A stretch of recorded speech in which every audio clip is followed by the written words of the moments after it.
Here's a topic I want to talk about today. Debit versus credit. And people, this is a common thing. People don't understand credit. They don't understand how credit works. And it's, I guess the boomers have instilled in everyone's mind that debit is safer than credit. And then you've got people that are totally against that. And they're saying, well, credit's safer than debit. And it's all this is, whatever. So let's talk about the differences, the main differences between credit and debit. Most debit cards, unless it's just an ATM card, which in that case you can't really use it as a debit card. So all debit cards have a logo on them, a Visa, MasterCard, American Express, or Discover. Those are the main four. There are some others that, don't really know if those are really accepted anywhere. Anyway, those are the main four. Anytime your card has a logo from one of the main issuers, Visa, MasterCard, American Express, Discover, it is awarded the same protections as a Visa, MasterCard, American Express, or Discover credit card. If someone uses your card for fraudulent charges, you call the bank and you get it disputed. It's the same exact process, whether it's debit or credit. And some people will argue, well, if it's debit, then they take your money and now you got to wait to get your money back. Well, not exactly, because usually when you call the bank and you say, hey, this was fraud, someone used my card without my permission, they will issue a provisional credit until the investigation is done. That just means that they're going to give you the money back so that you can use it. And once the investigation's done, either that credit will be a permanent credit or they'll take it back and say, no, you do actually owe this. Now, in that case, if you lose the dispute, you would have lost the dispute with the credit card as well. It was the same exact process.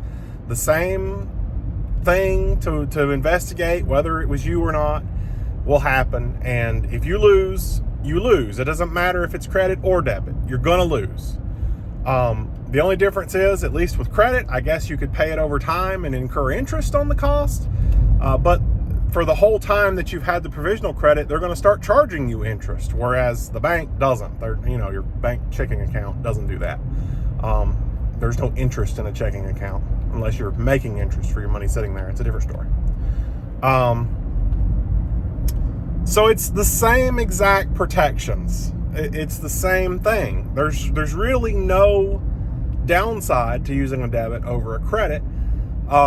And some people say, well, my bank took weeks to give me the money back. Well, that's the individual policies of your bank, and that's a really good indication you shouldn't be using that bank. Don't use a bank that is out to make the money. Use a bank that's out to help you. That's why I typically try to use small credit unions, local banks. I don't go through the big, BB&T or Wachovia or whatever. Wachovia doesn't exist anymore. Wells Fargo, that's who they are now. Anyway, I don't use any of the big ones anymore. I've done it. I've tried it. It didn't come out good for me, and I'd much rather stick with a local credit union, a small branch. Something that I know that they're going to help me out if I need the help. I guess there's a catch-22 on that, because with all the banks going out of business lately, you kind of have a higher risk of your bank going under because, it's small. It doesn't have a lot behind it to protect it and keep it running. So I guess there's that. I guess you got kind of got to weigh the options. Big banks could go out of business just as easy as little banks. It's just that I feel like the risk is higher. That's just me. I don't know. Heck, that big Citizens Bank just went under. That was a huge bank. Anyway, off topic. So then why would you want to use a credit card over a debit card if they have the same protections in that sense? Well, some will say, oh, it's for the points. It's for the points. Okay, I get that. If you're good with money and you can handle the points and you can handle paying your bills on time, then do it for the points. I have a credit card that pays 3% cash back on every single dollar spent. And I use that card for everything. But if you're going to sit there and carry a balance on that card and not pay it off at the end of the month, that 3% just turned into 20% interest. It's not worth it. You didn't gain anything. So that's a complete waste. Don't do that. Only if you're able to manage the credit cards should you use credit cards. And heck, even my debit card gives 1% cash back. So, I mean, it's not like it's a complete lost thing there. You can still get something. If you're not responsible enough, but you want cash back, you can go with a Discover debit card, and it gives 1%. So it's a win-win. So, why else would you want to use a credit card? Well, I'll tell you about my job. At my job, we are basically trained to convince people that credit is better than debit and that you should use your credit because it will protect you better. They've gone so far to basically ban debit cards from being used to rent cars with. There's some very few instances where you would be allowed to use a debit card, but it is designed to be a hassle for you so that you won't do it. And the main reason that is not for you. It's not to protect you. It's not your benefit. It's the company's benefit.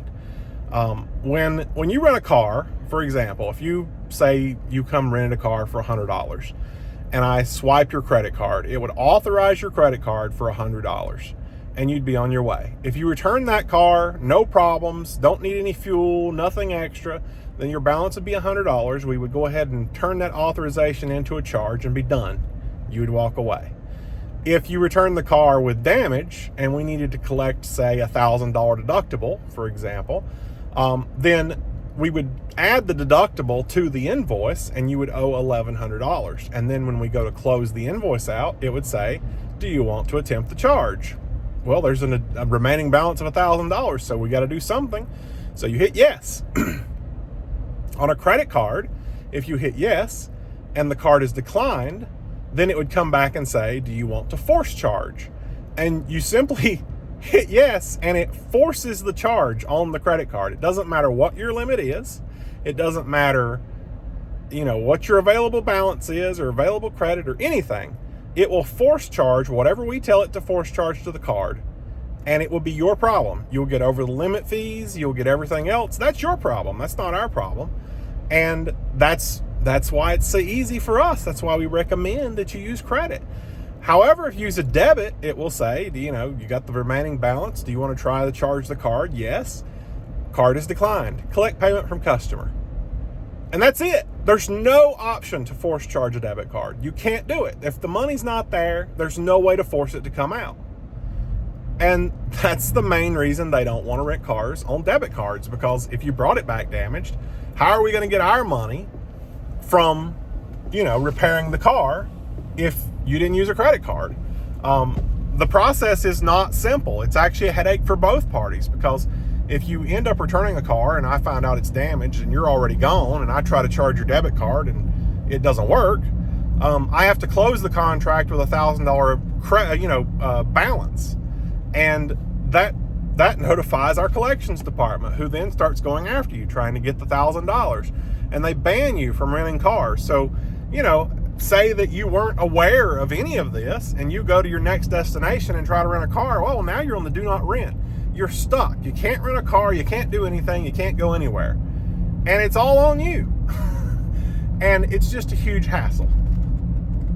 So that's why they want you to use credit. And that's why you're trained to tell people that credit is far superior than debit. It's really not. In this case, I would actually say that debit is far superior for the consumer because it protects you. You have that protection that they're not going to just jerk your money away, and you have, then you have to dispute it. I feel like personally, if they come to me collections and say you owe $1,000, okay, well, let's investigate this. I didn't damage the car.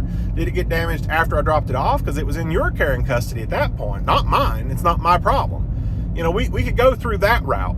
Whereas if they hit my credit card, well, now I've got to call my credit card and try to dispute the charge. Enterprise, the rental company, will say, oh, well, we've got proof. Here's pictures of the damage. Here's the rental contract. He signed it. Open and done, closed. That's it. You just lost $1,000. There's nothing you can do about it. You can't dispute it because that's not how that works. Now you got to go through the legal ramifications of trying to go after the rental company to get your money back. That's going to be a pain in the neck. So yeah,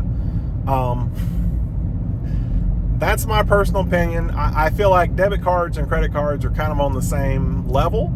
Obviously, it's nearly impossible to rent a car with a debit card. You have to use a credit card unless you somehow qualify to, get that exception, which not many people do.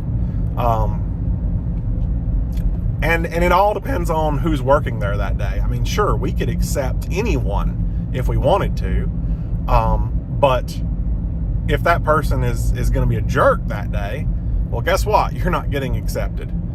We're going to require debit or credit, or you're not getting a car. And unfortunately, there are more jerks that work there than not. Back in the day when I first started the job, there were some really cool people that I worked with, and those people have all left and they've all moved on. And really, there's a small, I could count them on one hand, amount of people that are actually cool at where I work. And some of the ones that I thought, I've been there 5 years, some of the ones I thought that would be cool to me turned out not to be cool to me. When I was on the customer end of the counter, they didn't want to help me out. They didn't want to do anything. And that's definitely not how we've done things in the past. One of the biggest things is if you're local, we're supposed to charge, it used to be a $200 deposit. It's now a $400 deposit. And in the past, we would help each other out. We all knew each other. We all worked at the same place. We're not going to run to Mexico with the car, obviously. So we wouldn't charge, the deposit at all to each other. And I can't find a single employee, maybe one, that wouldn't charge me that deposit today. And I've been there 5 years. I'm clearly not going to take the car and put it on a ship and ship it to Europe and then, strip it. That's not what's going to happen. So yeah, that's getting into rental cars. But anyway, that's basically where we're at. Debit versus credit, they're basically the same thing. There are some benefits to credit if you're able to manage credit and do it, without getting yourself in a bind, then sure, do it. But if not, don't take that risk. Don't set yourself up like that, because there are some really good debit cards that still have cash back. They all award you the same protections with the Visa, MasterCard, whatever. So it's really not that big of a concern, and it's not something that you should, ruin yourself over just because you want to use credit. So anyway, that's that. See you guys later.